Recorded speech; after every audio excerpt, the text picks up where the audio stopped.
मर जाए आदमी मर जाए, कोई मतलब नहीं है। सरकार को अभी तक नहीं समझ आ पाया कि हम लोग किस कंडीशन में हैं। मार डालेंगे एकदम बिल्कुल, तब उनको समझ में आएगा। इसमें कि 10 आशा वर्कर फांसी लगा ले, पॉइजन बना देंगे तो सबसे पहला नंबर मेरा रहेगा। लखनऊ में आज आशा वर्कर्स हल्ला बोल प्रदर्शन कर रही हैं। चारबाग रेलवे स्टेशन पर प्रदेश के अलग अलग जिलों की आशा वर्कर्स जुटी हुई हैं। मानदेय की मांग को लेकर सरकार पर अनदेखी का आरोप लगाया जा रहा है। कहा जा रहा है कि 2000 में दम नहीं, 20,000 से कम नहीं। आज करो, अर्जेंट करो, हमको परमानेंट करो। ये आशा बहू इन नारों के साथ जैसे ही विधानसभा की तरफ बढ़ती हैं, पुलिस इन्हें रास्ते में ही रोक लेती है और रोक करके एक जगह पर बैठा देती है। कहती है आप अपने 11 लोगों के डेलीगेशन को डिप्टी सीएम ब्रजेश पाठक से मुलाकात के लिए भेज दीजिए। मुलाकात हो जाएगी, निराकरण निकल जाएगा। वैसे इस तरह के वादे तो पहले भी आशा बहुओं को मिलते रहे हैं, लेकिन निराकरण अभी तक नहीं मिल पाया है। आशा वर्कर्स ने कहा हम लोग शहर से गांव तक सेवाएं दे रहे हैं। 2 फरवरी 2024 को शासन की तरफ से दिसंबर 2019 से 2021 तक की आशा संगनी को कोविड के दौरान योगदान देने वालों को प्रोत्साहन के रूप में 750 रुपए देने की बात कही गई। इसके अलावा 1000 प्रतिमाह 24 महीने के भुगतान का भी वादा किया गया, फिर भी वो पूरा नहीं हो सका। प्रदर्शन में शामिल सीमा देवी कहती हैं कि मैं खरगापुर से आई हूँ, 6 साल से आशा वर्कर के रूप में सेवाएं दे रही हूँ। पूरे देश जानता है कि आशा वर्कर की स्थिति खराब है। पहले देश अंग्रेजों का गुलाम था, आज भ्रष्ट अधिकारियों और नेताओं ने हमें अपना गुलाम बना रखा है। बच्चों के टीकाकरण से गर्भवती महिलाओं की डिलीवरी तक का काम हम लोग करते हैं, फिर भी हमें वेतन नहीं सही समय पर मिल रहा है और जो मिल रहा है वो भी सही नहीं है।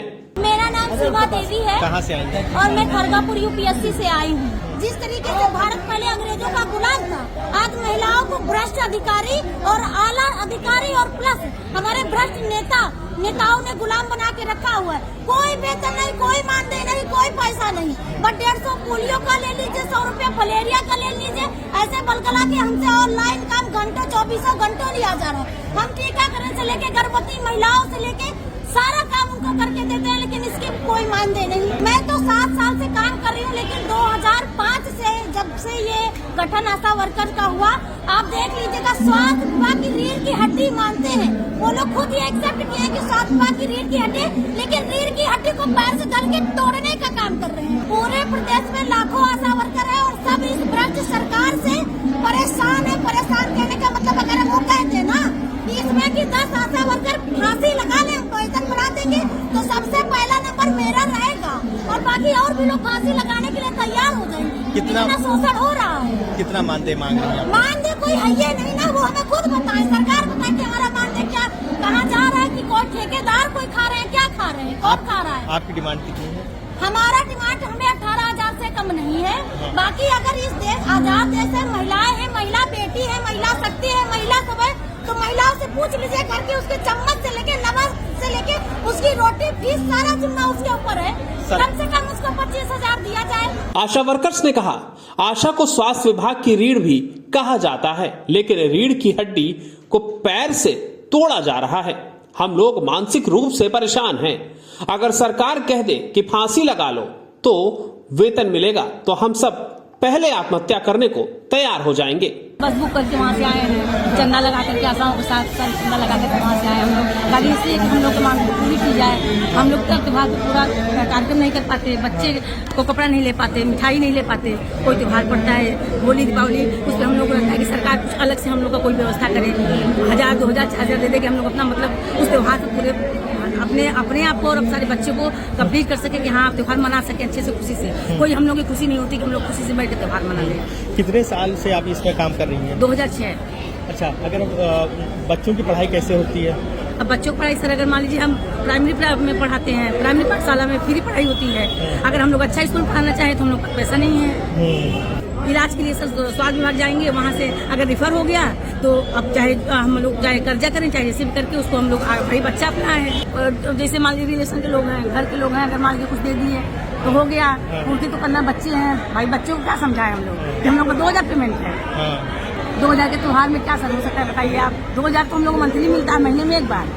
2000 के त्योहार में तो सर हम लोग को अभी अब जब समझिए सबसे छोटे वर्कर में हम लोग हैं आशा वर्कर, तो नौकरी आशा वर्कर करने का मतलब क्या हुआ कि हम लोग के पास कुछ नहीं है तो हम लोग आशा की नौकरी करे हैं, तो कम से कम उतना हम लोग को मिल सके जितना हम लोग और परवरिश बच्चों को परवरिश कर सके, अपना त्योहार मना सके, सब कुछ अलग से सरकार हम लोग के लिए करे। लेकिन सरकार की समझ में हम लोग की मजबूरी नहीं आ पाती है। 24 घंटे हम लोग वर्क करते हैं, सब 8 घंटे का होता है। कोई भी कंपनी हुआ, कोई भी विभाग हुआ, सब जगह कुछ भी मतलब किसी चीज का ना ही कोई बीमा है, मर जाए नहीं मर जाए कोई मतलब नहीं है कि कोई भी हो कि कम से कम हम लोग का ये हो कि हाँ चलो 4 घंटे का नौकरी है, 6 घंटे का नौकरी है, 8 घंटे का नौकरी है, 10 घंटे 24 घंटे का नौकरी है। 24 घंटे नौकरी करने के बावजूद भी आदमी की ये नहीं समझ आता है, सरकार को अभी तक नहीं समझ आ पाया कि हम लोग किस कंडीशन में है। मार डालेंगे एकदम बिल्कुल तब उनको समझ में आएगा। ओवर काम सर बहुत किया जाता है हम लोग का, ये सब जितना आभा आरडी वगैरह सारी चीजें हम लोग को बोले तो है, इसका कौन सा पैसा मिलता है, किसी चीज का पैसा नहीं मिलता है अलग से, किसी कोई भी एक पैसा हम लोग को नहीं मिलता है। जबकि ये कहा गया था कि जब जब आप लोग काम करेंगे हर काम पे हर कमीशन मिलेगा, हर काम पे कमीशन मिलेगा, लेकिन कभी भी हम लोग को कमीशन अलग से नहीं मिला है। ठीक। और सारे काम अभी तक रजिस्टर पे होता था, अब मोबाइल से होने लगा है, चाहे आशाएं बेचारी कर पाए या न कर पाए। 74 काम हो गए हैं, 74 इतने काम हो गए हैं कि सारे इतना पूरा। अब चाहे नेट चले, एक मोबाइल पकड़ा दिया डिब्बा की तरह, उस डिब्बा की तरह मोबाइल आकर के अब वो चाहे चले चाहे न चले, अब सारे काम उन लोगों को मोबाइल पे चाहिए, नहीं है तो पेमेंट रोक देंगे। अब आजकल आशाओं को पेमेंट रोकना शुरू कर दिए हैं, 2000 में भी रोकना शुरू कर दिए हैं। कंचन शर्मा आशा है, कहाँ से आई हैं? मैं डिस्ट्रिक्ट बदायूं से आई हूँ। 2006 से हम काम कर रहे हैं और हम लोगों के परिवार को पहले तो बहुत अच्छे से हम लोगों को जब जॉब दी गई थी तो कहा गया था कि आप लोगों को जितना काम करना है उतना ही वेतन मिलेगा और जितना ज्यादा काम बढ़ता जाएगा उतना ज्यादा वेतन दिया जाएगा। लेकिन अब तो ये स्थिति आ गई है कि हमारे बच्चों के लिए हम नहीं कुछ कर पाते। एक महिला को उसका विवाह से लेके उसकी नसबंदी तक टोटल हम लोग काम करते हैं और उसके बाद में भी हम लोगों को क्या मिलता है, हम लोगों को वही है कि जैसे बीज के टुकड़े नहीं डाल दिए जाते हैं कि कुत्ते को गस्से डाल दिए जाते हैं कि ले तू खा ले, ये तू खा ले, हमारा बचा हुआ हमें जूठन खिलाई जाती। ये कौन सा सरकार का न्याय है। हम तो ये कहना चाहते हैं कि या तो हमारा मानदेय 21,000 किया जाए या तो हमें कुछ अच्छा सपोर्ट किया जाए। ऐसे ये टुकड़े डालने का क्या फायदा है, कौन सा ऐसा कायदा कानून है जो नारी को जो है इस तरह गस्से डाले जाते, जो नारी एक बच्चे को जन्म देकर पाल पोसती है, भविष्य का निर्माण करती है, उस नारी की इस तरह अवहेलना अच्छी नहीं है। ये इज्जत करना मुझे समझ में नहीं आता। मैं तो ये कहती हूँ हमारी नारी को अगर आपने आगे बढ़ाया तो कम से कम उसका मान, वो केवल छोटी छोटी बातें दिखा के हम लोगों को वोट लेने के लिए बस वो है ना लॉलीपॉप दे देते हैं। इन्हीं वर्कर्स में मोहिनी रावत भी शामिल थी। उन्होंने कहा कि 2000 रुपए में एक महीने का राशन भी नहीं मिल पाता है। इतना कम मानदेय नहीं चाहिए। इतने कम पैसे में परिवार का पेट पालना संभव नहीं है। पेट भर खाना नहीं खा पा रहे हैं तो बच्चों को कैसे पढ़ाएं। सरकार से हमारी मांग है कि हमारा वेतन बढ़ाया जाए।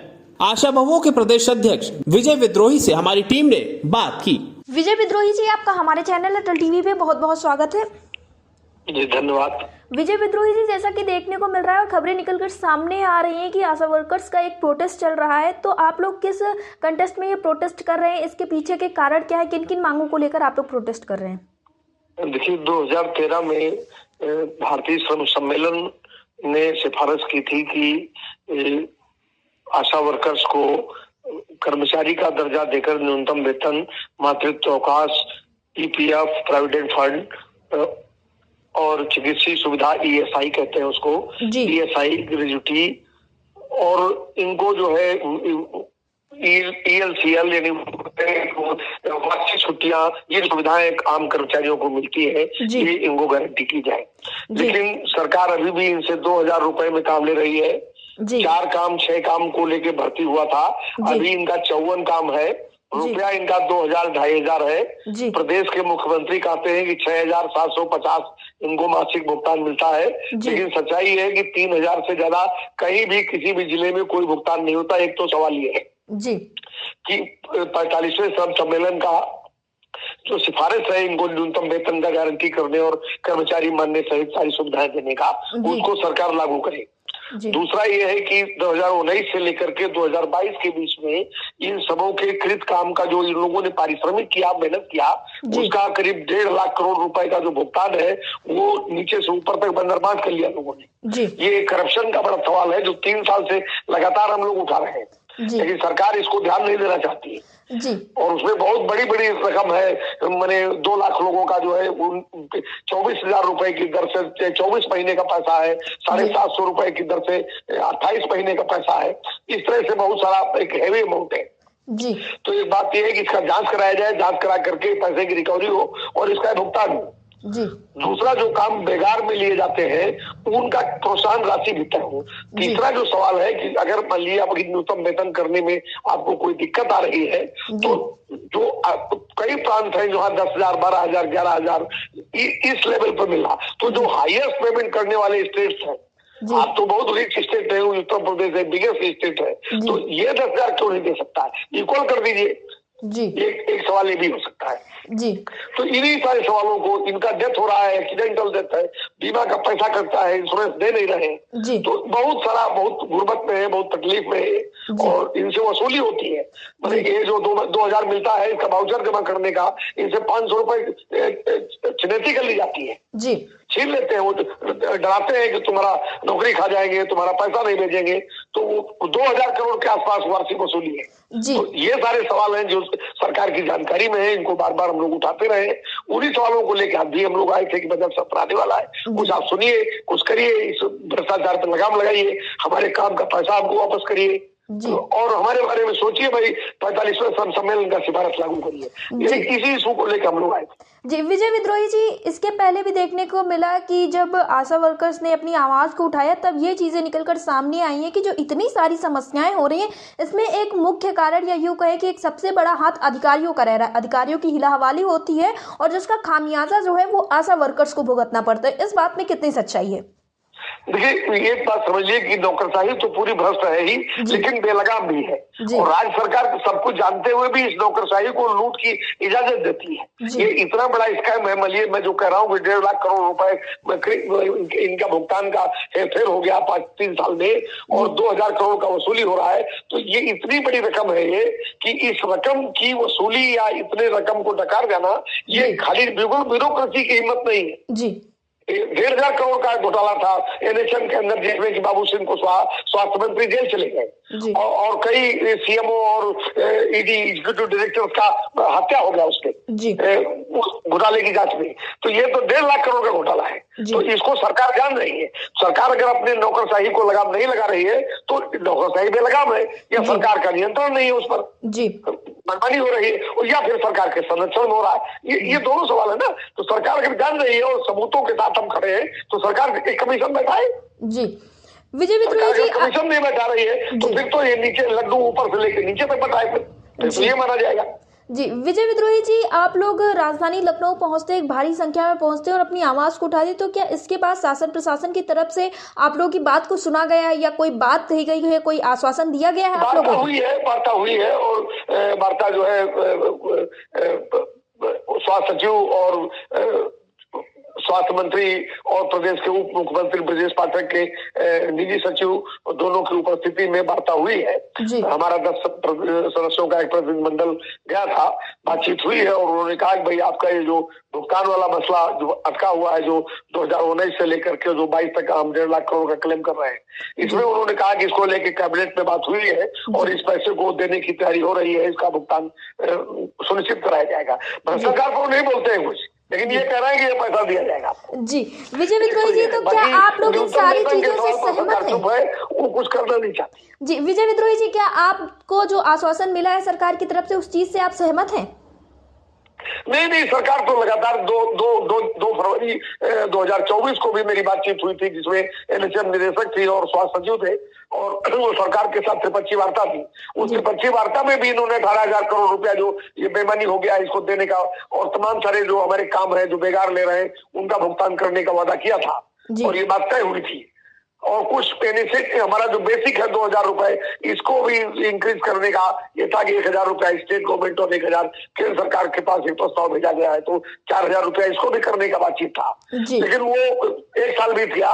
अभी 2 फरवरी के बाद आज हम लोग 10 फरवरी को यहाँ आए हैं, 1 साल बाद राजधानी में हम लोगों ने हस्तक्षेप किया है। तो 1 साल 8 दिन बाद भी सरकार में वो जो बातचीत हुआ था उसका 1% भी लागू नहीं किया।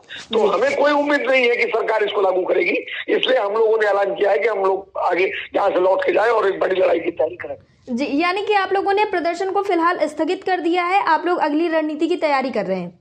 जी जी जी जी निश्चित तौर से हम फिर लौट के आएंगे, बड़ी तादाद में आएंगे। जी, विजय विद्रोही जी, अटल टीवी से जुड़ने के लिए धन्यवाद। बहुत आभार आपका, नमस्कार। फिलहाल आशा बहुओं का यह प्रदर्शन आज राजधानी लखनऊ में हुआ था, जहां पर बड़े पैमाने पर आशा बहुओं ने सरकार के खिलाफ आवाज बुलंद की। ये आवाजें पहले भी बुलंद हुई हैं, वादे पहले भी पूरे करने की बात कही गई है, लेकिन पूरे नहीं हो सके। थक हार कर आज इन आशा बहुओं ने एक बार फिर से सड़क का मार्ग तय करते हुए सरकार के खिलाफ नारेबाजी की और अपनी अनदेखी का आरोप लगाया। अब देखना यह होगा कि इनकी लड़ाई कितनी कारगर साबित होती है। टेक्स्ट रिपोर्ट, अटल टीवी।